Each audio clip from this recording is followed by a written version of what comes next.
Hey everybody, my name is Elysia Buss, host of Horsepower Empowerment Through Connection, and today I have the great honor, after almost an entire year of pursuing my dear friend Sarah Scholte, who is located in Canada. She has an incredible business called EQUUSOMA, and she has done so many different things as a counselor, a life coach. She works on mindfulness, attachment theory, neuroscience, and how it goes in through polyvagal theory with horses, and counseling and consulting and workshops, and we just really like to have a lot of fun because we were going to start this interview a little bit earlier, but we were hungry and she decided she wanted to have peas, and I was like, dear Lord, how many peas is she going to eat before she's appeased?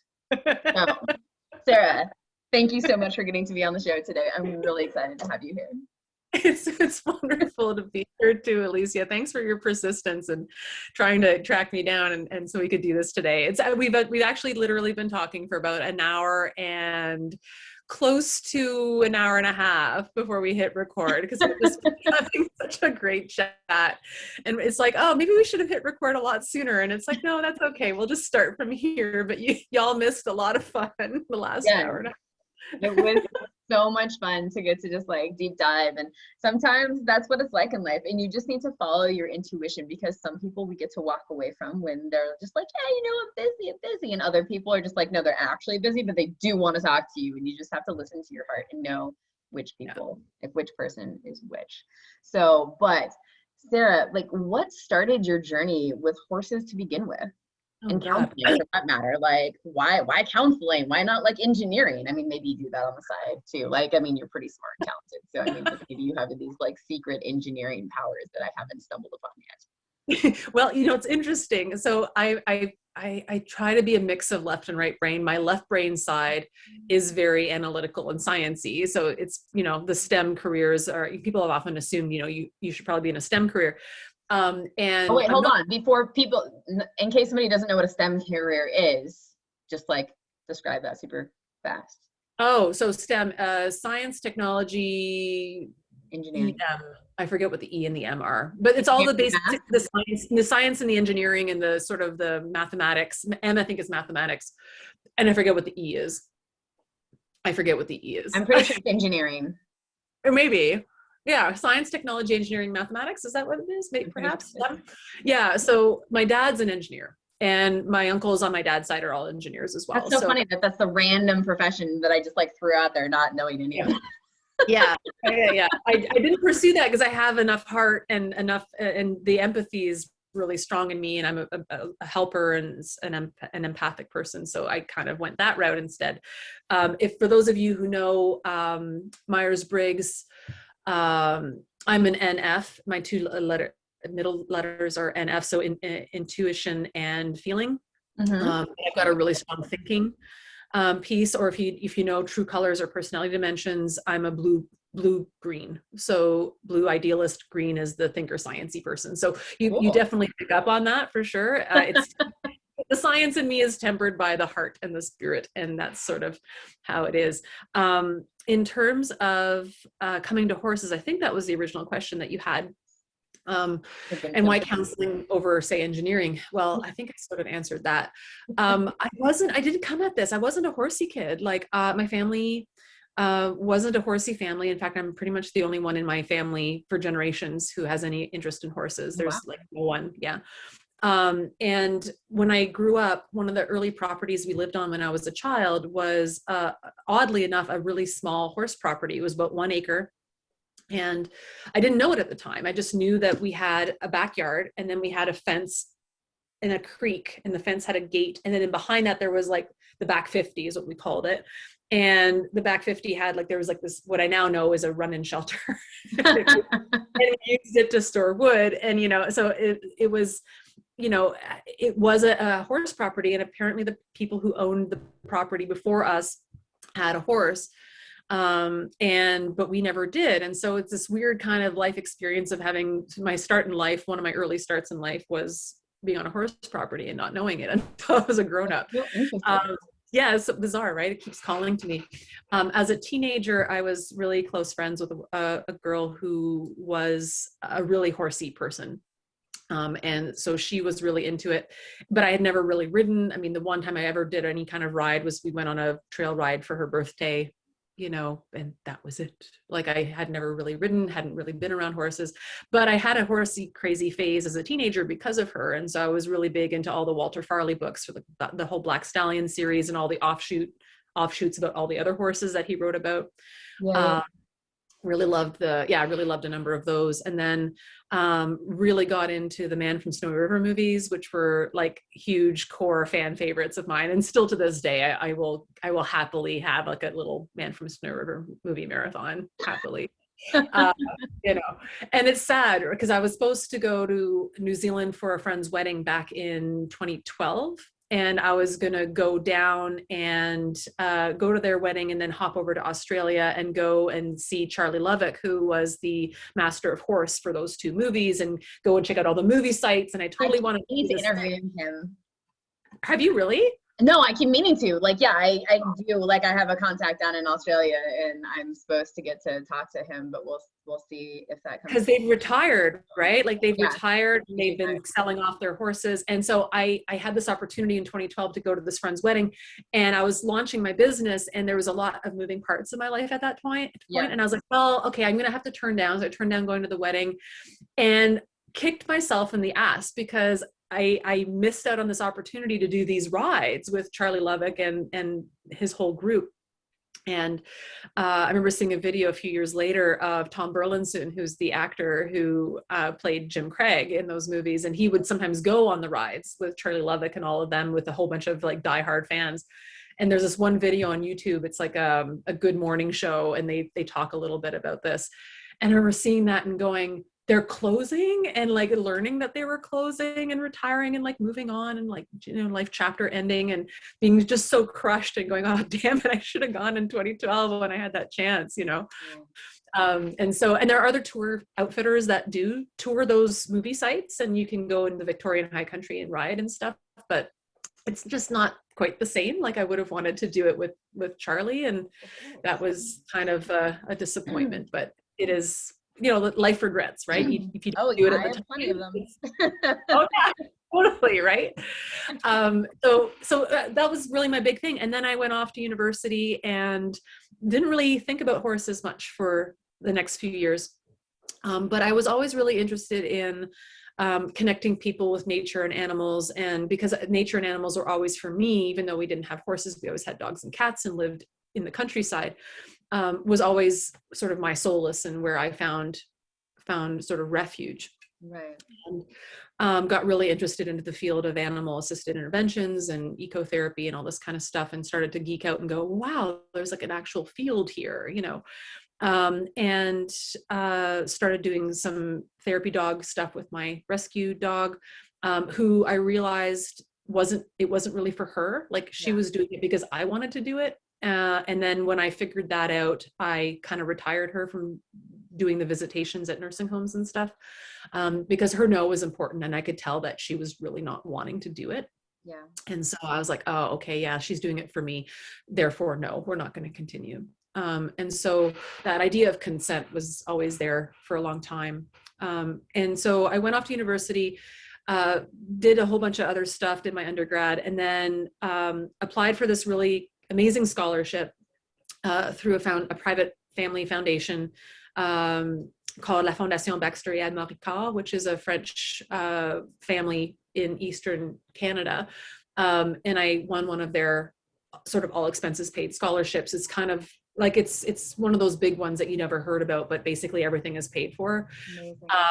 And so I applied to grad school and went off to university and came to the West Coast, and did my master's in counseling psychology at the University of Victoria. And while I was there, I got back into this idea of horses and healing, and made some connections, and started attending workshops and going places, and started to nerd out on that. That became my newest, at the time, hyperfixation.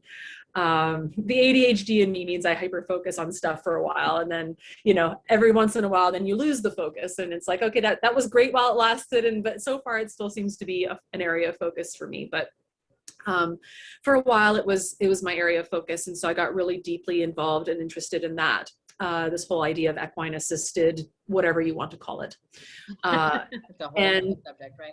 Oh yeah, EAW, what the fuck? Like, it's just that the field is so full of acronyms, right? I'm just like, it really is. We need like I know. a separate dictionary. I know we have the white paper going on to try and like streamline it and define terms, but yeah. My friend Nina was involved in the development of that, and she's talking a lot about that. I interviewed her too. Yeah, Nina's great. One of my instructors at Prescott College. Oh, fantastic! Yes, she was teaching there. Yeah, Nina's awesome. I know, same, massive fan club. So I know Nina was involved in this whole sort of trying to create standards around languaging, because there are so many terms, and the terms are confusing, and people continue to use terms that are really misleading, like equine therapy, which makes it sound like it's therapy for the horse. And in fact, people do use that accurately. Massage therapists who work with horses will call that equine therapy. I've heard that used there, but often it's misused to reflect or represent equine assisted, or, enter the intervention, right? So anyway, long story short, the equine assisted, whatever the fuck it is, enter your scope of practice here, equine assisted, equine facilitated, equine guided. There's all these there's a richness, right? There's such a richness. And so totally. And I really nerded out on that. And I was like, okay, I want to learn everything I can about this industry. And I had a directory for a number of years on the internet called The Natural Connection, where I had gathered all the resources and books and who was doing what and where with what training, and here are the trainings, and it was international. Like, I had basically compiled everything, and because that's what you do when you get hyper focused and hyper fixated. I need access to that list. I need to start calling all the people for my interviews.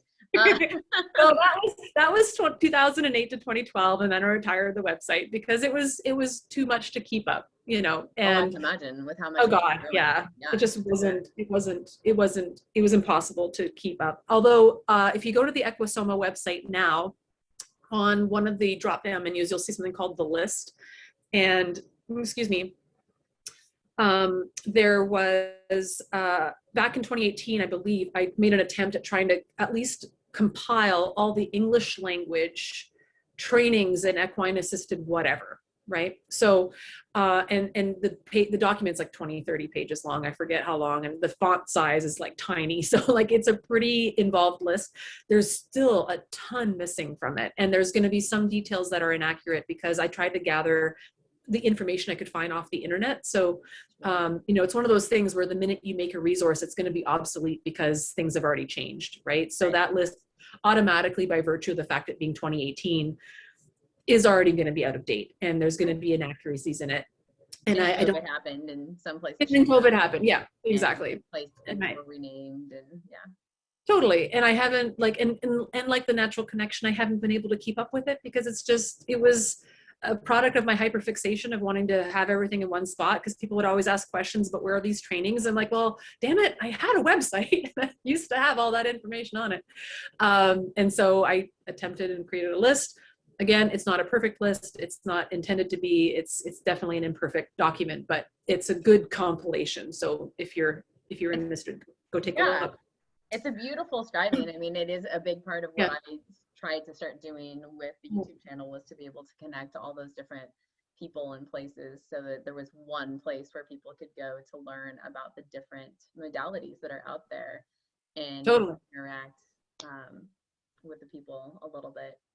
Yeah, totally. So, so that was sort of that. And so sort of coinciding with this time of my life, while I was doing my master's degree, I got really interested in trauma, of course, because of my own trauma history. And, often we enter into helping professions because we're trying to make sense of our own stuff. And that's sort of the path of the wounded healer, so to speak. And so I got really interested in working with trauma from a bottom-up standpoint, working with attachment and somatically with what's going on in the body, what the body holds in terms of trauma story, and how do we help work through that. And so that was part of my early development. And so the horse interest sort of revived around the time that I started getting really interested in trauma and somatics.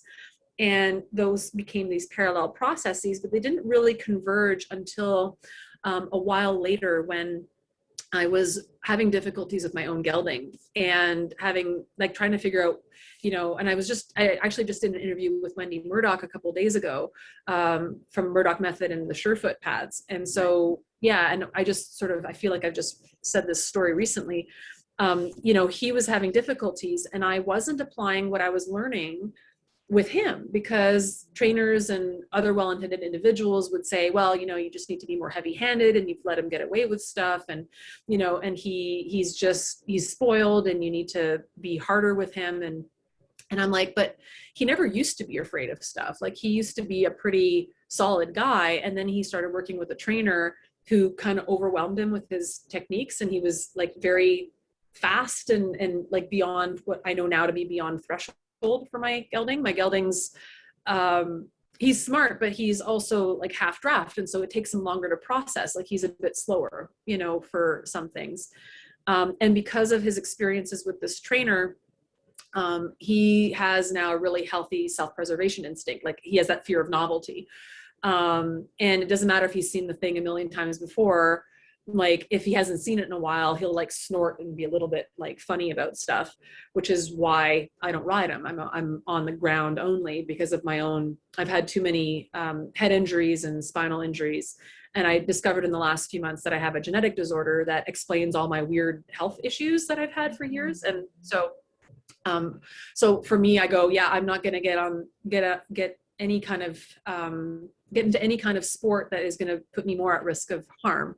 Like, I have a lot of hypermobility, which is part of my condition. And so like a dog pulls on a leash and I Gumby, and the next thing you know, I've got a head injury because I've just Gumbied, because I've had this ripple effect through my body, like as I stretch, right? So yeah, so it doesn't take much to set me into like mild concussive type symptoms where I've got dizziness and stuff.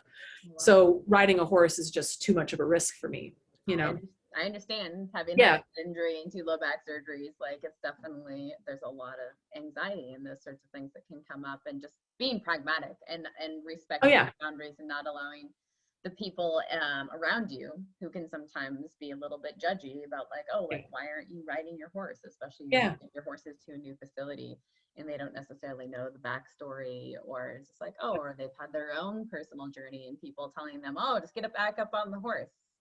Right? It's like, and no, because this is it. And we know from somatic experiencing that like falls are hugely impactful and really affect the proprioceptive system and all these kinds of things. And like the reverberation following a fall, that's a high impact trauma, and unless you've taken the time to really work through some of that. I mean, just rushing the nervous system back into getting on a horse after a fall can actually create more anxiety in the body and less of an ability to orient to your surroundings, which might make you more worried in the saddle, because your system has been jarred, right? And so we're not quite the same after high impacts. And that's a form of trauma, and people don't always realize that. They go, well, I don't have a concussion, I'm fine. It's actually, well, no, you may still actually have some trauma related to the fall and the impact of the fall, and it was interesting because I had this fall from my horse. I was putting weight on his back in the saddle to get him ready for riding. This was back before I had given up on the idea. And he got spooked. The horses nearby kind of decided to start running, and he got a little bit freaked out and ran, and then I kind of tumbled and fell.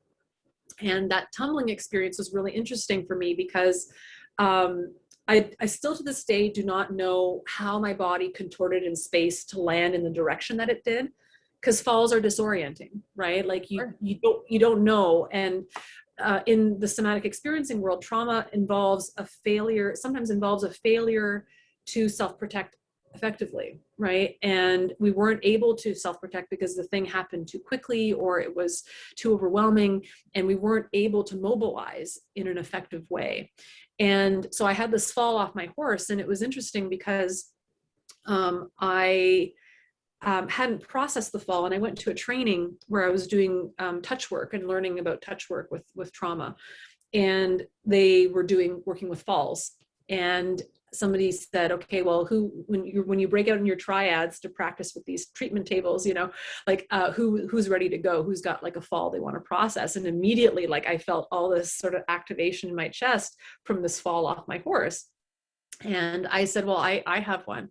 And it didn't take long. Like, I could feel it rising, and I get to the treatment table and already the shakes, the tremors started, and it was interesting because I was lying on this treatment table and my arms were going, and and it's not conscious, like it's the body takes over. And it was the incomplete movements that wanted to happen that I couldn't do during the fall. Like, I was so disoriented and it happened so quickly. My body couldn't right itself in the air because it was so fast. And so on the table, you can kind of tell, like, it was these disorganized attempts at mobilizing an orienting and a writing response to get myself right. It was so neat. And so I had this sort of release experience. And a few years later, I know this is what resulted in success this next time. I had a fall on ice about 2 years ago. I was out with my dog at my former workplace, and there was a patch of ice that hadn't been salted, and I slipped and I started to go up like this, like my feet went out from under me. And it was like the coolest thing, because, like, had I not done some of the trauma release work around the original fall off my horse, I'm pretty sure I would have landed on my pelvis and my head again and re-exacerbated my previous concussion. And but I hadn't. And so what was so cool this time was, like, it's almost like it happened in slow motion, where I had the time to actually right myself, and I felt myself righting myself in midair and landing on my hands and knees like a cat. It was the coolest thing. And I was like, the only reason I landed on my hands and knees is because I wasn't disorganized in my fall, because the previous fall's disorganization had been processed. And it was so cool. And so I was like, man, so I had a knee injury, of course, because, I landed on my hands and my knees. Way better than a head injury now. Totally. I protected my head and my pelvis. And yes, there was a shock reverberation through me, and I had some dizziness, because the shock reverberation is enough to exacerbate some head injury symptoms. It's like people who use, like, sledgehammers, high vibrations can create head injury, even if you haven't actually hit your head. So I know there was a little bit of that I still had to process through, but it was a far cry from actually landing with my head slamming against the ground and my pelvis slamming against the ground. So yeah, sound for people as well. Like, a lot of people don't realize that, like, if you've had a concussion and you go next to something that's like really intense bass, that it can actually re-exacerbate head injuries. I had a concussion, and then I was part of an explosion a year and a half ago. And the sound waves were so intense from the explosion that it actually reactivated my previous concussion. Like, I went to see my physical therapist that did fascial work and stuff, and she's like, yeah, like, you actually had, like, it shifted, because she'd been regularly seeing me for my back and different stuff. Totally. So I was like, wow, like, that's crazy that sound really does the concussive nature. And that's why some people in the military, have that effect from, like, they're not necessarily hit by the explosions, but the sound from that, or like collapsing buildings, can be really traumatizing for people. Well, and it's interesting. I mean, Peter Levine has a video of him working with a former military veteran named Ray, and it's on the internet if you look it up on YouTube. How Peter worked with the trauma. And Ray had been diagnosed with a whole bunch of stuff, including PTSD and Tourette's, because he had this sort of interesting sort of twitch, happening. And Peter, being Peter, was like, I don't think that's Tourette's, like, legitimately Tourette's. I think that's something else. And the video is really interesting, is you see him working with the somatic response of the twitch and lengthening the twitch out, because in the twitch, it's kind of like, the twitch was like a condensed segment of an incomplete sequence of mobilization that didn't get to happen. And so Ray had actually been in an explosion where I think a couple of his fellow military comrades had died, in this explosion, and he'd been thrown. And so the twitch, this little weird twitch that was written off as Tourette's, was actually a tiny segment of a longer movement that wanted to happen, and it was just like that he couldn't do because it happened so quickly. Yeah. And so what we're seeing is this incomplete movement response that actually was wanting to do something more like this perhaps, right? And it couldn't complete because it happened so fast, right? Yeah. And so similar to my writing response with my fall, Sure. it was like very similar. It's like, oh, there's this thing here inside this disorganized little tiny movement. It's kind of like the cue or the hint that there's a longer sequence there that didn't get to happen, right? The body's trying to complete that sequence. And then as he works with Ray, it's really cool to watch how he resolves it. And so he no longer has the twitch. And I got to go to, it's so neat. Yeah. And I got to go to a masterclass with Peter Levine a few years ago, 6 years ago now. And Ray came. Ray was there as a demo. And it was really interesting because it was getting to see Ray after having done so much work with Peter, and it was really kind of neat. Yeah. So long digression off of the original topic of horses, but falls are really important to talk about in the horse industry, and learning how to fall well. There are clinics. I know there's a person who does clinics that goes around and has all these big gymnastic mats and stuff, and to teach equestrians how to fall well. And I go, you know what? So cool.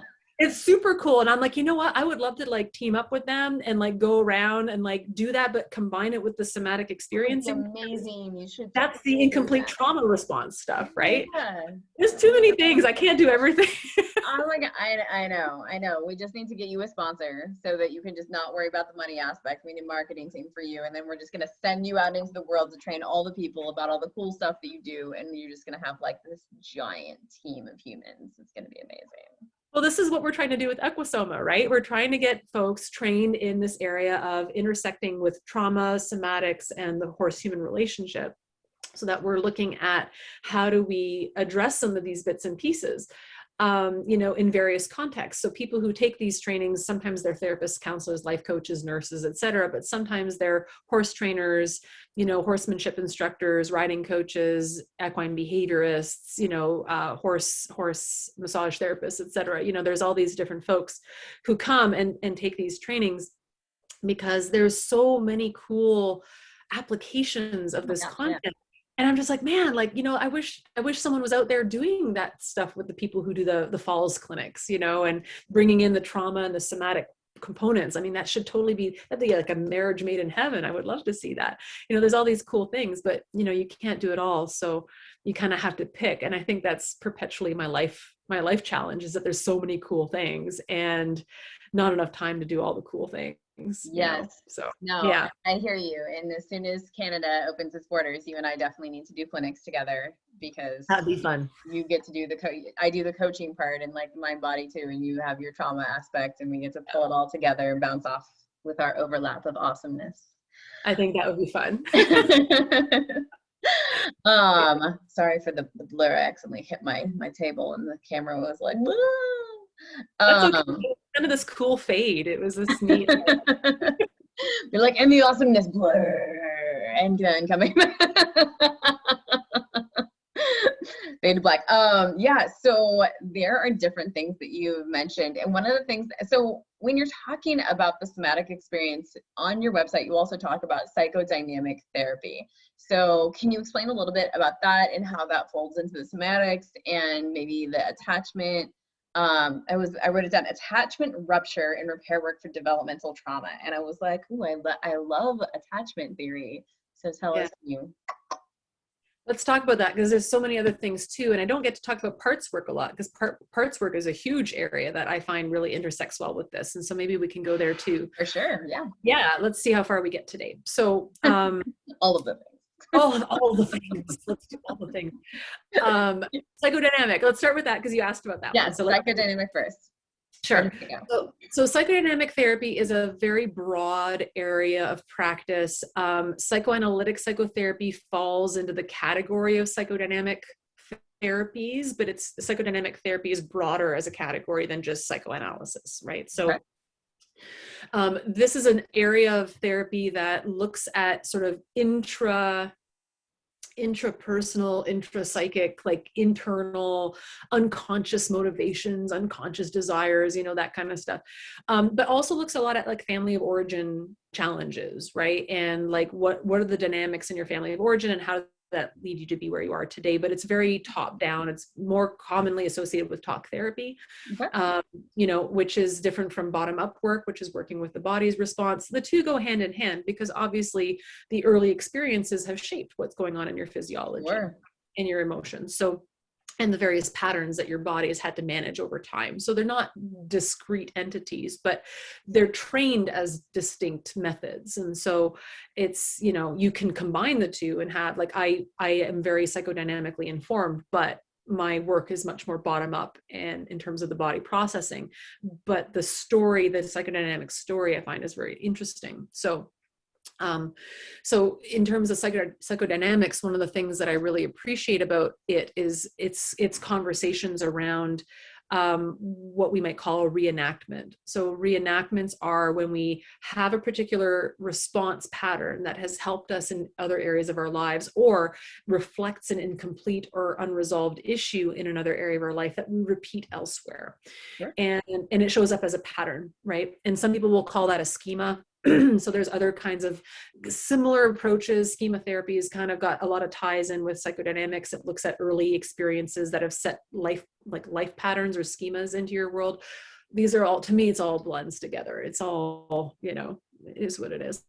But so this idea that there's these core beliefs that you repeat or these patterns that you repeat with other people. So you may have had a caregiver who was a particular way, and then you end up attracting those people over and over again in your life, right? And or you respond to certain people the way you wanted to towards your family member, for instance, when you were small, but you couldn't because it wasn't safe to, and so you keep repeating, right? Because there's something called repetition compulsion. And it's this attempt at trying to complete something. From a somatic standpoint, we talk about that being the incomplete self-protective response. And how are we finding biological completion? Peter Levine talks about it's not about reliving, but about renegotiation, right? And so this is where these two kind of areas like dovetail really nicely, because we want to move from the reenactment phase of being in our trauma responses to actually working with what is wanting to happen here, like what is incomplete in this scenario. And the body story usually tells us what that might be. And it's a really cool way of working with those things. So psychodynamic therapy is something I really appreciate because of that. And it looks a lot at, out of that world comes the terms transference and countertransference. Right. So yeah, and that is language that's used almost exclusively in the therapeutic world, right? Transference is the client's projection of their unconscious stuff onto the helper, and countertransference is the helper's unresolved stuff getting the reaction of the helper towards the client. They talk about that energetically and whatnot in massage therapy as well. Probably. Okay. Yeah. Yes. So in our ethics, like that's what we talk about in our ethics courses, to make sure that they're really aware of those projections and why it's so important for us to have healthy boundaries with our clients. Totally. Good. And I'm glad to hear it's used in other places. It kind of evolved out of that world and is used a lot in the world I'm in. And it has applicability to all these other professions as well. It's not just psychotherapists or counselors, like transference and countertransference happens between students and riding instructors. I mean, this is all over the place. Anytime you get two people together where there's often, especially a service delivery or a hierarchy, right? And you're going to get that kind of projection happening. One person's in a helper or instructor type role, and the other person's the recipient of the helping or the instructing, and you're going to get that kind of dynamic happening because you can't get around it. It's going to happen, right? Condition. It's a human condition. It's a human condition. It's just like at what level is it happening? Totally. And like the comfort level of people and like the communication through the experience, and like there's just so many pieces to keep it within a healthy space versus unhealthy. Well, and this is where, like in my profession, they call it safe and effective use of self, right? So how are you, and that's like ethics and boundaries and so on, but it also involves you doing your own work to the best of your abilities so that you're keeping a clean space for the person you're helping. Because otherwise, if it becomes about your stuff and your reactions, then that person is having to look after you when this is really supposed to be about them. Right, which is why counselors and coaches all always need to have their own counselor and coach to be able to go through to process their stuff. Right. Yeah. And what I try to promote is this idea of, why is this not true of other professions as well? Like, why is this not true of riding instructors and horsemanship coaches and like, you know, like all these other professions where you're in a helping capacity of some kind, and you're working with, especially working with an animal and another human. I mean, gosh, it's already hard enough to be tracking your nervous system and the nervous system of your client, let alone if you're doing, say, couples work. It's your nervous system, their partner's nervous system, their combined nervous system, the three of you together. Like, you know, there's so many layers of activation and patterning to follow here. And I go, well, bring an animal into the mix and it gets even more complicated, you know. And that sure. requires, yeah, it's like a high degree. It requires a really high degree of self-awareness and doing your personal work to hold a really clean space so that your stuff doesn't accidentally come out and affect what's going on. Because what we start to see so often is gaslighting. So gaslighting is where we treat somebody a particular way and then they respond to that mistreatment and then we blame them for their response. Right. So, and that's the sort of the nuts and bolts of it. There's many versions of what it can look like in practice, but gaslighting it's very rampant in any kind of situation where you're going to see transference and countertransference, especially if the person who's supposed to be offering the service isn't owning their response. Right. And that's really tough. And I know I've fallen into that phase before. And I've also been on the receiving end where a client would gaslight. And then that brings up all my stuff around having been the recipient of narcissistic abuse. And so it can be really messy because there can be all these layers of, well, who's the one who's gaslighting, you know, and it becomes really confusing. You have to have grace and like work to create like increased bandwidth so that we can have safety and come to it from like a place of our own ownership and having neutrality, right? When we do come to a place of being able to communicate to the other so that you can have those healthy boundaries and try and work through it or walk away from it, right? Because there are different times when we just have to say, well, that person is not in a space to receive my personal truth in the safe space that I need to hold for myself. So no matter what I would like and what they are capable of offering me because their talent and skill set at this time, we're not a good match and I need to walk away from that.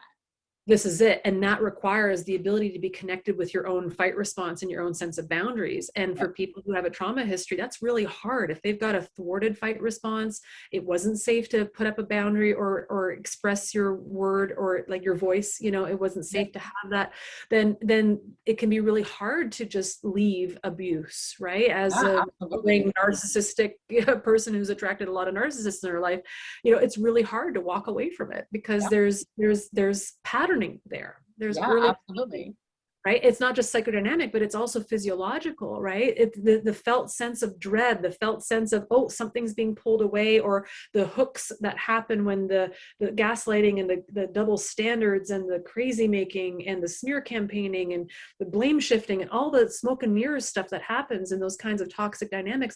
Those, if we've had early experiences where those were our early experiences of relationship.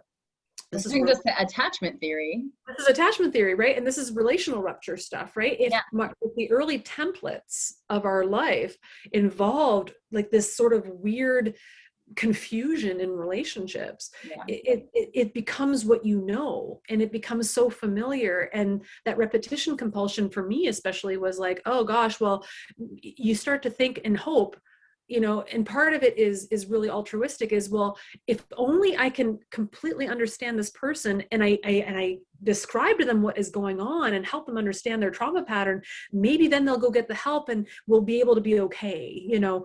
And that represents a really early longing for connection, right? And the belief that if I psychoanalyze you enough and figure you out, you'll get it, and then we'll be okay and everything will be wonderful. And because it reflects the hope that the other person will own their behavior and get the help they need to do their work, and they don't always. And that's what's tough, right? What's the common like expression people say is like, you end up going to therapy to deal with the people who won't go to therapy. And So like how true much in that so many ways. is so true, you know, and it's sad. And I feel a lot of empathy for the folks who really struggle with you know, because it's trauma creates the narcissists as well, right? And so it's there's the place for having empathy for that, but at the same time, it's like for me, there was like, well, I'm not allowed to be angry at this injustice. I'm not allowed to be angry at this because I understand them too much. I know what shaped them. I know what caused them to be like, right? You're like, I need to have grace and compassion for them because like I understand like the layers of da da da da da, and be like, it's of course it's not right for them to treat us the way that they had. That's but at the right. same time, like have a great understanding of yourself to know that like you were standing in your integrity and it was just them wrong targeting at you. Totally. And and it's just like, okay, like what do we do when we're in those situations, right? When we know that we're in integrity and they're not, but we don't want to shame somebody and invalidate them because that just spirals them out and makes things worse, right? So it's like, and it takes so much extra bandwidth to be able to be like, okay, how I'm going to articulate things in a way that's not going to trigger them, that's not going to like, they're not going to spin it, but also understanding that the way each of us feels is our responsibility, no matter how difficult it is. Right? And that's hard because it's hard when there is legitimate injustice happening. And I do want to put the caveat in there because there's going to be a place where at the end of the day, yes, you're right. Like our feelings are our own and our responses are our own, and that's all we can ultimately control, you know, and to what extent does that also let people off the hook who really should be dealing with themselves? And that's the hard part as well, is that there are, I think of people who are racialized or experience a lot of racialized trauma, right? And for whom there are systemic barriers. And it's really racist and colonialist for us to say, well, you know, just ignore all this bad shit that's happening that's causing all of y'all to be like racially profiled, you know, and experience an inordinate amount of like, you know, racial trauma and genocide and all these things that are happening that are awful. At the end of the day, you need to just manage your feelings. It's like, oh, ouch, no, like no, that's not okay. Like there are legitimate issues. And it's the height of gaslighting to basically tell somebody who's on the receiving end of injustice, well, you know, you just need to manage your response. Oh, no. So it's like, yes, there's a yes and in that. Yeah, right? no, for sure. It's like, it's not saying we're excusing the behavior of the other people or that you should ignore it, but rather when I talk to people about like, you're responsible for your own experience. Yes. It's just for you in the safety of your mind and your body to be able to empower yourself so that you can be in a space of strength and neutrality, so that you, when you do address the things of oppression that you should address, because it's not okay for things to just like people to be bulldozing over one another. But when a person, I believe that when a person is a space in neutrality versus reactivity, when they're responding to an injustice, that you will be less likely to get where you want to go to solve a problem if you're in a space of reactivity, because you're letting somebody like create responses in you, versus like really strengthening yourself to come to a place of neutrality to functionally be able to get like to see a broader spectrum of the routes that you can functionally take to get the result that you want to, that needs to be done. Oh, agreed. So you understand the clarity of like where I'm coming from when I say that. yeah. And the trouble with that, if I piggyback on that, is that, you know, I think of people who are sort of racialized who, you know, it doesn't matter how they do it. If they're neutral, they get slammed. If they show a fight response, they get slammed, you know, or if they show any kind of emotion, they get slammed. There's tone policing, right? And so it's just, I go, man, it doesn't even matter sometimes how well and how articulate you are. You sometimes still get slammed no matter how clear and clean you try to be. And I think that's the other problem, is that I totally agree with you. You're more likely to get the result you want ordinarily, generally speaking, if the calmer, more regulated you are. And how hard is that when you're in the lion's den and your nervous system is in a neuroception of threat and it's constantly like slings and arrows at you? It's extremely hard. Extremely hard. I'm not gonna argue you at all, because like I've done a ton of the work, and I still absolutely get in those spaces. And I think that it's not to negate any person's experience at all, or to invalidate it or shame them for their reactive experience to the negative things that are out there. But I also think that it's just like, okay, it's important for us to all be able to experience the breadth of human emotion, and to be able to sort of do our best to surround ourselves with like a group of people that we can feel safe with, like we talked about before, and that we can transparently share the things that we're struggling with. In sometimes when we're sharing it with those people in that safe container, that we can have that intense rage, anger, frustration that we're communicating to our community, and within that community, in the support, to be able to have that group move forward with you as a backing to address the things that you're struggling with, and create the space for you to rage, to be frustrated, without doing damage to yourself or to other people.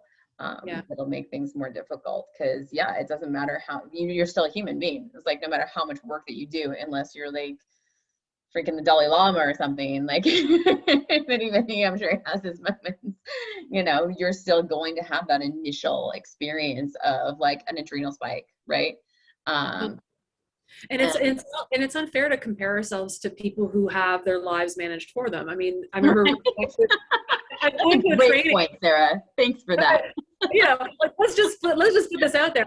I went to a training once, and somebody said that they spoke to a really famous meditation instructor, teacher, like monk kind of person. And I forget who it was, and I'm not going to name names or guess. Because it was somebody relatively well known, and they had gone to see this person, and they were like, you know, I really struggle. I'm going to leave. You know, they went to this place for like a retreat, and they were leaving to go back home, and they're like, you know, this is so wonderful, and I feel so peaceful and regulated, and I feel so healed, and I'm going to go back to my environment, and I'm not going to be able to maintain it. And the monk person, spiritual guide person, was like, well, you know, please don't compare yourself to me, because my life is taken care of. I have my meals made for me. You know, I don't have any conflicts to deal with. I've got my housing taken care of. You know, like everything in my life is taken care of, so that I can the spiritual path. And they're like, it's not really a fair comparison to compare yourself to the monk on the mountaintop, right? Like that's not alive. You know, bringing that forward, that's a really great thing. And for many of us too, it's just like we can look at people online on Instagram or wherever else on TV, and we see just one slice of what they're presenting to the rest of the world, and we don't have any idea like really what they're struggling with behind closed doors, and what they're doing to process that, and if they have a support network or not. And so to just do our best to take what makes sense to ourselves in that particular portion of our journey, you know. Totally. And it's like you do the best you can, try and have grace, you know, and surround yourself with good people that can hopefully mentor you in the process, because like we all need that. Like we all fall sometimes, and when we fall, it doesn't make us any less of a human being for doing so, you know, like, or we stumble or whatever, because that's what growth is. Like you have to fail in order to see what you need to do differently next time to evolve.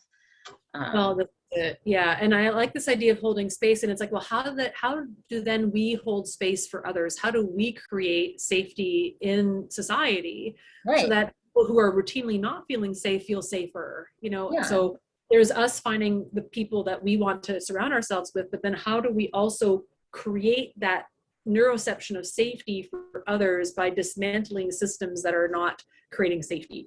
And I think about that for horses too. And if we bring this back around, human relationship stuff, like how are our environments, how are the human-made environments for horses, that includes both just the physical environment, but also the relational environment, how are these contexts that we've created for horses creating a felt sense of unsafety for horses that lead them to have certain behaviors because they're in a particular state in their nervous system because they don't feel safe, and then we judge them, blame them, you know, misinterpret them, think horses are a particular way, because what we're actually responding to is their captivity behavior reflecting the conditions of unsafety as opposed to how they really truly are. And I think that's a really important piece. As we bring this back around, it's like, how are we helping to change the conditions so that Yeah, so that not just horses, but also humans that feel unsafe, oppressed, etc. So we can all feel safe, because feeling safe, it's not just this mental thing, like there's no one with a machete behind me right now, right? Like it's not just the mental knowledge of being safe, but like feeling safe in the body feels a particular way, you know, Absolutely. right? And it's like for many, many nervous systems out there, human or other animal or otherwise, that felt sense of safety is really elusive. They've gotten so used to living with a low grade sense of anxiety or a low grade sense of threat or a high grade sense of threat chronically, that like to be safe, like what does that even mean? I don't even know. I mean, I'm in survival mode all the time, or I'm shut down all the time, or I bounce back and forth all the time.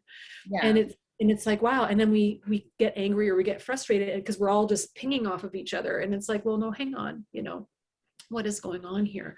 So it starts with us, like, how can I create safety for others? And how do I convey that through my body? Yeah. Yeah, and because when we think about energetically, like even people that aren't super keyed into energetics, you can still think about like somebody walks into a space and you have your energetic bubble and you're just like, oh, like I don't like the way I feel when I'm around that person, or that person just doesn't seem good or right or something like that, because just the natural energetic feeling. And so in that, animals are sentient beings, like they feel that energetic experience as well. And so when we go into a space and we're carrying that, I think a lot of people either don't realize or forget that they're bringing that to their animals, and it can affect them behaviorally or physiologically. And so that they can have different symptoms that are occurring out of that. And so our horses can have better experience, our dogs, cats, and like whatnot, but horses specifically, because that's what we're talking about right now, is horses. That some of the physiologic, like you don't want to call the vet as much, like we get to work on ourselves, you know, like when we have tightness and pain in our body and we decide to ride, then our horses have to balance not only themselves, but us as well. And the tightness that we have in our body then ends up oftentimes transferring into our horses. Like, I don't know how many times I've worked on a horse and they're human, and it's their tightness and pain is mirrored in their bodies. And so, yeah, like equine welfare has become a really interesting topic in our industry of late as people start to communicate more so. I mean, it's been up in the topic for like the last 30 years, but I feel like it's coming more so to the forefront in how our horses are being affected by the kind of work that we do, either as like coaches or therapists or like facilitated learning practitioners, like whatever. And how we're bringing things to the table. And especially in the last couple of years with this peak of anxiety, fear, like grief, there's so much grief happening after the last 2 years between the pandemic and the politics, protests, all that different stuff. And yeah, it's a lot to be mindful and also be authentic in yourself. And you're just like, how do I navigate all these pieces of like wanting to experience that connection, but also honoring where the humans and the animals are also at. And this is it. And it's such a hard question. And it does begin with us looking at, okay, what's like, if I think of somebody listening today, it's like, well, where do I go from here? Well, it's like, well, what are you noticing in your body as you're hearing us talk today? Like, what are you aware of? And if you're not aware of your body right now, then that's a good starting place also. That's good information, you know? And it's like starting from there, and it sometimes feels really daunting and overwhelming, because it's like, well, gosh, where do I begin? And for sure, like, I had this, like just the other day, I put a post on social media about accelerousal. So they've got these researchers looking into accelerousal, which is people who are driving in their car, just the sheer physics act of acceleration in a vehicle leads to like a low grade kind of anxiety in the body, like, and it's actually measurable. Like you can actually tell the nervous system is more aroused in, you know, and by, even if you're comfortable driving in general, like there's a bit of a survival response that kicks in. Definitely does for me when I'm driving with other people, like if I'm the passenger. Yeah. But even if you're driving yourself, it's not even just, you know, the lack of control of being a passenger, but like even you driving yourself as the driver, you can experience accelerousal. And it's this interesting idea. And I said, well, how much of that happens in horseback? Like how much of, you know, and if you have any kind of accelerousal happening while on the back of a horse as your horse speeds up, like how is that acceleration in your own nervous system being transferred into the horse? And is there, you know, and has anyone talking about this, or is it just a Sarah thing where Sarah reads it out? Goes, oh, I wonder if someone's thought about this yet. You know, and I don't know, like I'm sure Daily Sarah show. yeah, I should have a talk show and just talk about this. So today I was thinking about. Yeah, right. It's like, oh, what's happening here? And so like, and then I think to people who are like, okay, if you've had automobile accidents, right? And then that's, so any excel arousal in a vehicle, you're going to be on, that is going to be sitting on top of any kind of automobile accident. You've had any kind of, oh God. And it snowballs because it's like, oh my God, I've had automobile accidents and, you know, and let's say you're driving to the barn to go for a riding lesson and you get in your vehicle and you've had a car accident and you've already got excel arousal in general. And then you've got your car accident triggers and you're getting to the barn and you just had an argument with your partner before you left home. And you get to the barn and you're trying to manage and you're in your head and you're in the task. And it's like, okay, I got to get my horse, got to get tacked up. I'm going to do all this 35 minutes left because I was stuck in traffic. I know. And my instructor's waiting and I got to get going. And my damn horse won't come, or he won't let me catch him, or he won't stand still for me to cinch up the girth, and da da da da da da da da. And I'm just like, and it's like, and then the horse is kind of all sort of agitated, and it's like, oh damn it, that, you know, of all the days for the horse to be like this, well, of course, of all the days the horse would be like this. Like, you know, have you checked in about your nervous system state? Are you way off the charts in terms of being beyond your own threshold? Like, how much do we carry in our bodies that we've just learned to be habituated to, that we've tuned out, you know, and we don't sense it. And a lot of the somatic experiencing work is about learning to come back into contact with those rhythms and help the nervous system. So it's different from regular talk therapy, which is, you know, using the story to gain insight. There's a place for insight. It doesn't mean you've healed your nervous system, right? So in somatic experiencing, we use the story as the jumping off point to work with the nervous system patterning and to work with what's left in the body as the activation is there. And so it's a different intention and a different process. If I come back to what we were talking about earlier, we had said psychodynamics and then a little bit about attachment. I mentioned parts work, and I have a real fondness for parts work. And there's so many different ways of doing parts work. I mean, parts work has been around for eons. You know, and in sort of Western psychology, you know, Freud talked about id, ego, superego. Those are parts of ourselves, right? I mean, that model probably doesn't really, you know, have a lot of credibility today, but it's an earlier parts work model. You know, Jungian analysis has, you know, parts. Psychosynthesis is an early sort of offshoot out of psychoanalysis that looks at parts of self, and this self, and then the I, and then like the will, and then different aspects of ourselves. And there's been lots. I think of transactional analysis is another one, inner parent, inner child, inner adult, you know. Yeah. And then there's been lots of other ones since then: ego state therapy, internal family systems therapy, structural dissociation theory. There's a whole bunch. I'm not trying to miss anybody on this shout out here. CRM, Lisa Schwartz's work, a comprehensive resource model. There's lots and lots and lots of these models that work with parts. And then there's some people will know it as inner child work, right? Yeah. So and that would be a sort of more generic version of that. Parts work is more broad. So inner child often assumes there's one inner child, but with parts work, it's often as actually there might be multiple inner children, right? You crystallized in your infant self, your 5-year-old, your 13-year-old, you know, the anger, the rage part, the critic, the monster, you know, da da da. So it's not that there's just one inner child. Often there's a whole bunch of pieces going on. And that work can be really fascinating. And I get curious about, you know,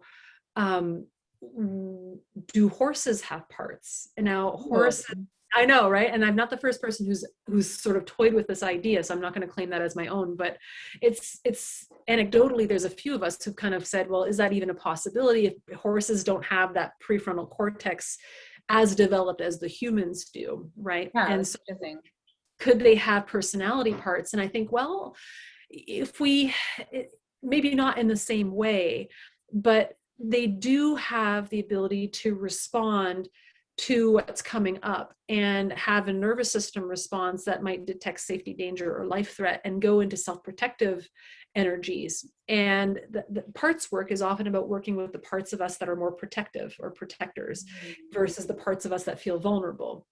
Horses might not have protectors per se, but they certainly have protective responses because they're protecting against not wanting to be harmed or what have you. So perhaps on a really rudimentary level, you know, there might be some parallel. But it's like if we go to the farm or we go see our horse and we're in our harsh inner critic, you know, or we're in the appeaser part of ourselves, you know, that is constantly trying to make nice with other people, and we bring that to our horse, you know, and then, you know, how is that affecting the horse-human relationship? Like, which parts of us show up? Is it our adult, most core resourced adult self, or is it parts of us that are in relationship with our horse? And how are we working through that if the parts that are in relationship with the horse are leading the horse to have a particular reaction, right? And how are we taking care of that? So there's all these interesting offshoots, you know, if I think about it. Yeah. Mm-hmm. There's so much there. And like the thing that first came up to me, like when you were talking about that, is horses, unfortunately, are oftentimes transferred from owner to owner because of a variety of life experiences from the standpoint of the owner. Or if you talk about wild horses that have been domesticated or have been in a holding pen for a really long time and separated from their family, you know, like there's lots of different pieces. And like the grieving piece of like a mare has baby in between 4 to 6 months of age for the baby is oftentimes taken away from her. And like, how does that impact the mare with her own natural grief of like any mother that would lose a child? And it's a hard thing for us to like talk about in our industry because that's the norm. But like how many mothers have lost their children in miscarriages or leukemia, or, you know, like having to give them up for adoption because they were in a position in life where they couldn't have their child. I mean, like there's so much work there. Well, there is. And I just wrote an article, a blog post on my website about, I think it was 5 points to consider in horse-human attachment research. And one of them was, because the research right now is having a hard time determining whether or not horses can attach to humans the way dogs can. And does that mean that horses cannot have attachment relationships with humans? It doesn't mean that horses can't bond. Let's be very specific here, right? It's not that there isn't a human-animal bond with horses, but that based on attachment theory, does a relationship between a horse and a human meet the conditions for attachment theory, right? So that's more specific. Okay. And so the attachment theory research on horses is kind of a mixed bag because some of the studies use the word attachment but aren't using attachment theory, and then come to some sort of conclusion that doesn't quite match, you know, and they'll say, well, no, horses can't attach, but then they might not have used attachment theory to define it. And so it's a little bit messy. And sometimes they'll use a behaviorist understanding of attachment, which behaviorism and attachment are very separate concepts and philosophically, but there are still people out there who use a very behavioral interpretation of attachment. And it's not quite that. The whole point of attachment theory is that it moved away from behaviorism. So there's confusion in the literature. So I don't want to go too much into that because I'll lose audience members. This interview is already for a very specific kind of audience, so it's fine. But my article, I want to come back around to what you're saying about grieving, is I talked in the article about how a lot of the research right now on horse-human attachment isn't sure if horse-human attachment relationships are evidence of like a true attachment based on attachment theory. Like, does it have the components of attachment based on that model? And some studies have said yes, some studies have said no, and so the jury's still sort of out. And my point is, given how much we're talking about these conditions of safety, right? Like, what are the conditions, right? And if we're holding the conditions that allow for thriving to happen in wellness, and how many horses that are in these research studies, because these research studies are like, okay, we're going to do a study looking at a horse in a stressful situation and a familiar human, and, you know, is there evidence of a bond? Well, you and I both know you can have a familiar human in your life and not have a secure attachment to that human because they've been harmful to you, right? You know, you like, based on that logic, that would mean that you could get, you know, a secure attachment to your massage therapist or to the bus driver that you see every day, and show attachment behaviors towards them. You might over time, but just familiarity is not enough to support secure attachment, right? Like, we know there's more to it than that, right? So I'm not going to get attached to the pizza person who makes my pizza, right? Like, but the pizza might be so good. well, because attachment isn't just food. It's not just about the provision of food. Some people will tell you it is, and it's not. But I might really appreciate my pizza maker, if I'm going to use that analogy. And who knows, maybe you develop a relationship with your pizza person and they become a kindred spirit and whatever. But pizza tastes better when you have your pizza maker putting love into the pizza. I was going to say food made with love, totally, yes, right? Food with love absolutely makes a difference. It just tastes better. It's better for your whole being. 100%. Food that's made in anger probably does not taste the same. They've done those studies with water droplets, looking at like the water droplets. I love those studies. Those are so cool. Yeah, looking at the emotion, of the person who's with the water, and then looking at the water structure under a microscope. So cool. So anyway, to come back around, the point is that familiarity is not enough to breed secure attachment, right? Secure attachment is based on responsiveness and attunement and, needs being met and feeling nurtured and that kind of stuff, right? Yeah. There's conditions, right, to make secure attachment happen and to feel safe with each other. I mean, that's necessary. And so in my article, I say, there's all these research studies that say, well, we're going to study a familiar human with a horse and see if there's evidence of attachment. And I go, but familiarity isn't enough. Where is there attunement? Is there nurturing? Is there responsiveness to needs? Does the horse feel seen, get gotten? Does you have that sense of being gotten by somebody? Does the horse get gotten by its owner or its familiar person? Because the studies are all like, well, the horse didn't show any difference between the random handler and the owner. And I go, okay, but what's the quality of those relationships? Let's push this further. Are we actually looking at what distinguishes these things? Because they're like, well, some studies are saying, well, horses will attach to whichever human. So that has considerations in terms of, healthcare and, getting vaccines done and stuff. It doesn't matter. The horse will bond to anybody. And I go, okay, but again, let's look at attachment theory. Let's not get the terms confused. Right. Again, what is the quality of those relationships? Is anyone looking at the horse and the human, and is that human attuned to that horse and able to pick up on stuff? Does that human misattune or force the horse beyond threshold without realizing it? And the horse is constantly managing and not trusting of the human, but the horse has learned to appease because it learns to live in a human environment and it has no choice. Are we looking at these things? And that's a more refined understanding of attachment, but it's in a congruence with attachment theory. And the thing around the grieving is, if I'm coming back around to it, is how many horses are in captivity, are weaned too young, right? Are installed for long periods, who don't have access to forage, can't choose their friends or their family members, and can't choose their own bands, are exposed to certain high concentrate feeds that are not good for their health, whatever, all these kinds of things. And how are they being handled and so on. And we think about horses that, like you said, have changed hands so often, right? Horses often change hands because, life happens, finances shift. I get it. But sometimes horses change hands because they had some early experiences that led them to have stable vices and be labeled a dirty horse. And then they get shipped off to the next person.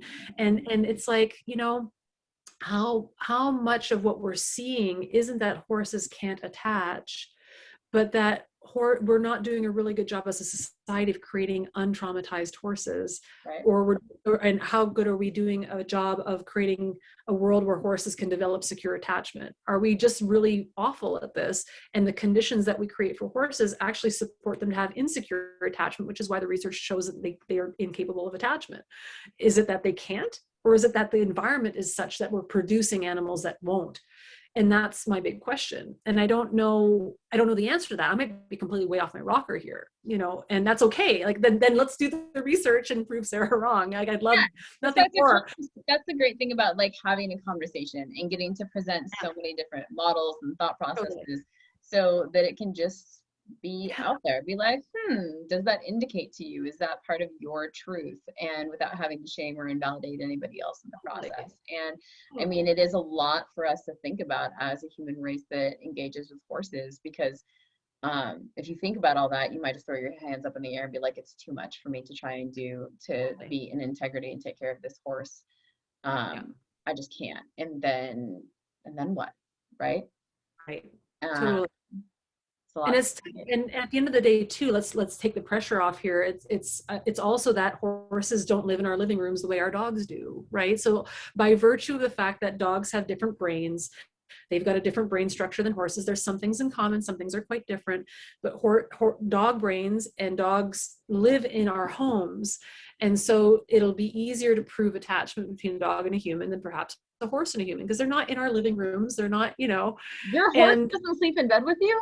I'm sorry, that no. Is so mean. I don't understand. Like, it gets cold in Canada. Like, you know, you need them for body heat. I mean, I guess you have a person now or something, so maybe you don't need them, but some people back in the olden days, this is a true story, y'all, if you don't actually know this. So back in the olden days, when they just had fires and it got really cold, they actually did bring their horses inside and their ponies, and they let them sleep inside, and the body heat radiated outwards and helped to keep the house warm as well as the fires. That's wild. I'm trying to imagine the size of home required to do that without the horse freaking out, knocking a bunch of shit over.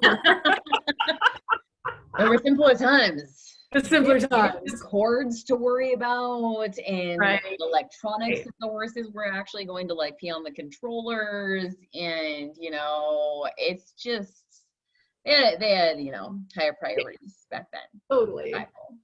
Totally right. And I'm thinking that might have been the days when we were like more like in tent type environments, you know, and I mean, the Bedouins, you know, way back in the day, then like their horses, like the more horses they had, then the wealthier they were. And so sometimes like the sheiks and whatnot, they would take out their harem of women, and they would bring in their stallions, and they would get to be in the tent with the sheiks. Oh, I didn't know about that. That's really interesting. I wasn't aware of that. Yeah, all sorts of interesting stories about horses all over the world. I love getting to talk about and like hear culturally how people have raised their horses, and it's really fascinating with all the different religions as well, how horses are represented within the ancient texts of the religions, and how they were one of the main creatures that was able to cross the spiritual threshold, to take messages from the people on the ground to the heavens. I mean, except for the Egyptians, because they had lots of cool animals that got to be in like both realms, but like for other religions, more so with the horses. Right.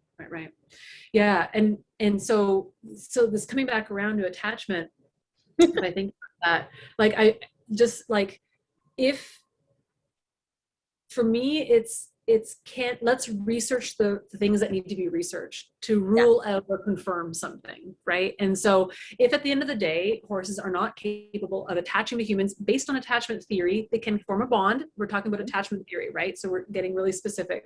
If they can't, then great, let's get more evidence of that, but let's at least research these things which haven't been looked at yet, to my knowledge, right? We're not looking at all the studies that look at, well, you know, there's a lot of studies on imprint training in horses that looks at the impact of what happens when humans interfere too young with foals, and how that sometimes can lead foals to be more mistrusting of humans. Well, so do those early experiences of imprint training. Yeah, I hadn't actually heard about that. Yeah, there's a few studies that demonstrate it. And does that mean that foals that receive imprint training are more likely to be wary of humans and therefore unlikely to have secure attachment with them because of those early experiences? Is anyone looking at this yet? I don't know, right? And so they're plausible theories.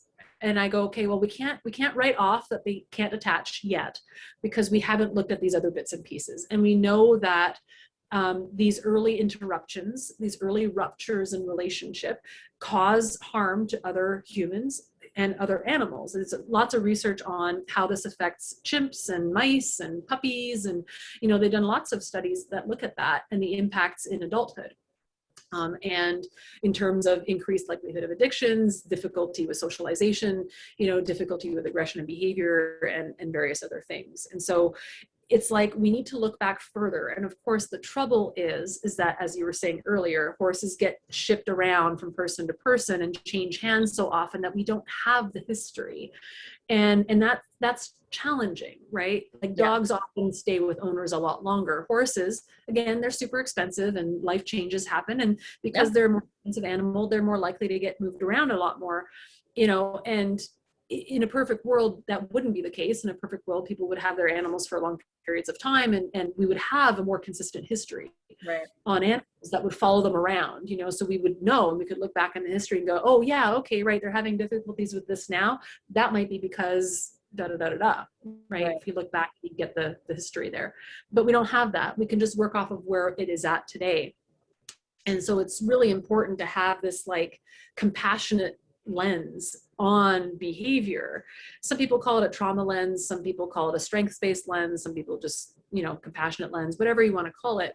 But this idea of, hey, this behavior is happening. This might reflect something. This might reflect prior experiences, prior handling, early adversity, unmet needs, incomplete trauma responses, attempts at coping, a sense of feeling unsafe.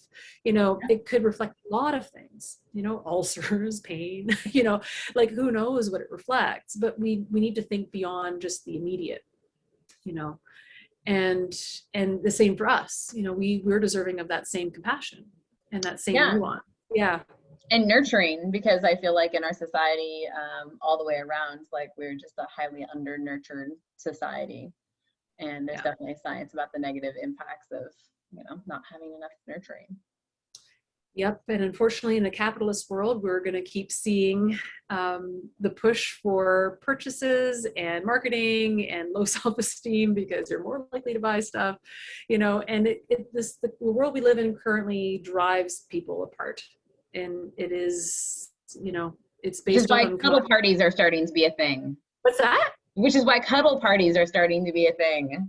Honestly, we're so touch deprived as a Western society. Not all societies are like this, but a lot of people in the Western world are touch deprived, touch starved. And it's really sad because touch is needed for development, Yeah.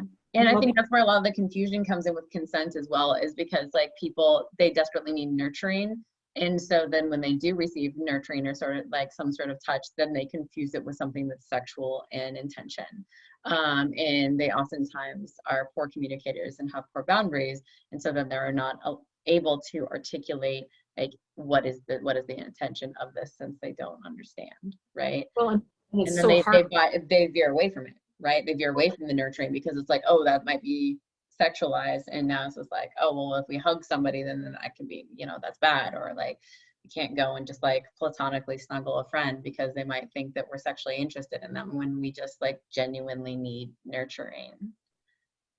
Yeah, and that's so hard because the cues, if there's a history of unresolved trauma there, then those cues can easily be misread, right? And either by the person who's requesting the touch, who may have had those boundaries crossed, and then for them it's hard for them to determine the difference between platonic touch or safe touch and non-platonic or sexual touch, but also the person offering it, right. And it requires such a high degree of internal clarity and clarity around energy and boundaries and where I stand in intentionality.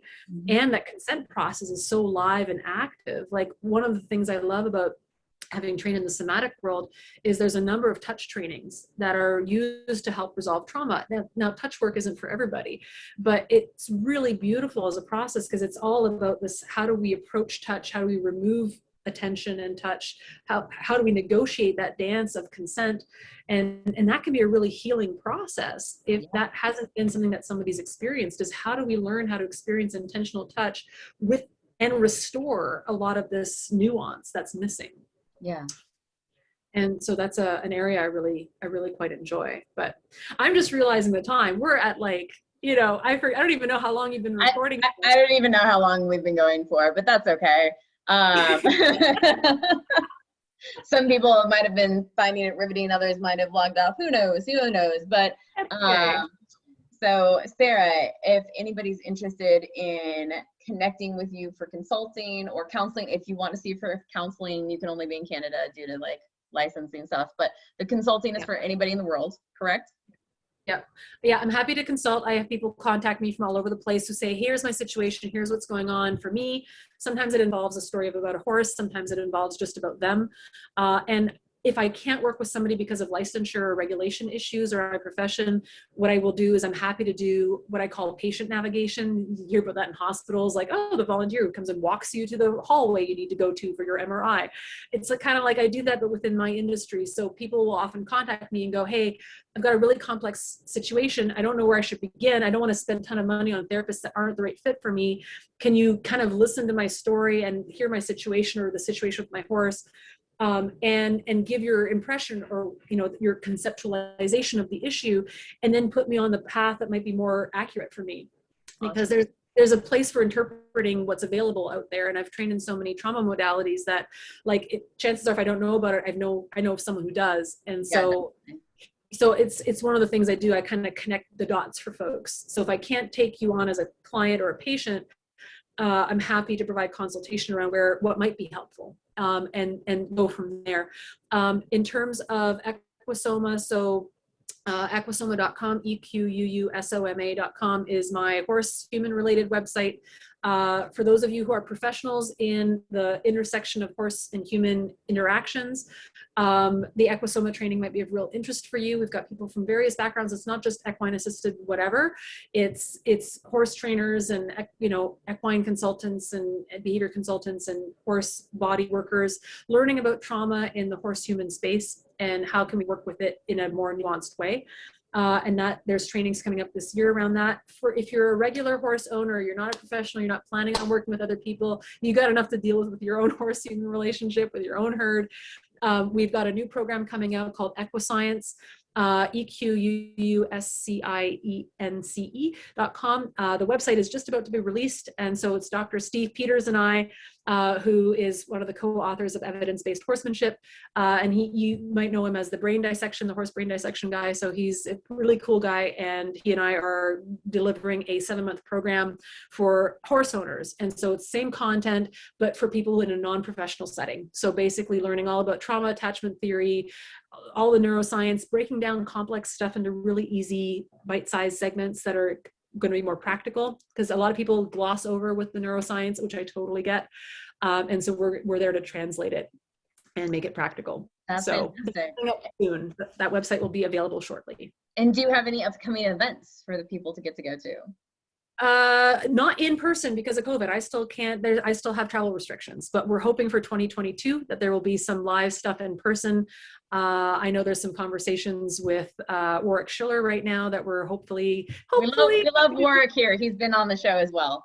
Yeah, Warwick's a good friend. And so hoping to organize something with Warwick. Hopefully stay tuned. We'll see what we can get going there.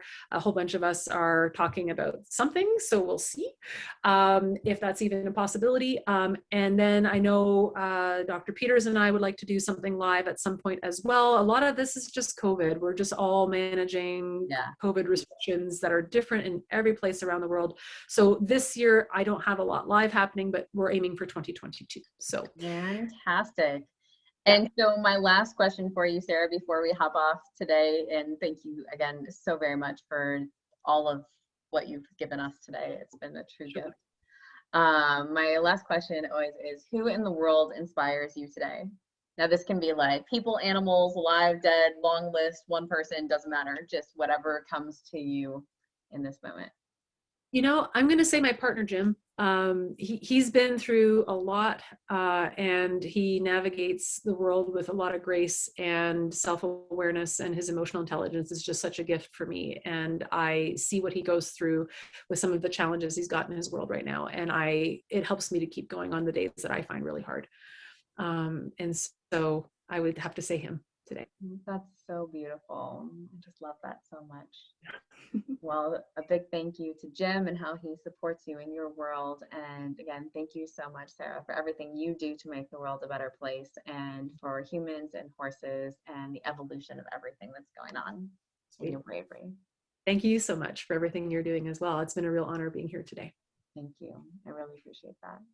All right, everybody who's been watching and listening for some part or all of this fantastic interview, we will see you later. Bye.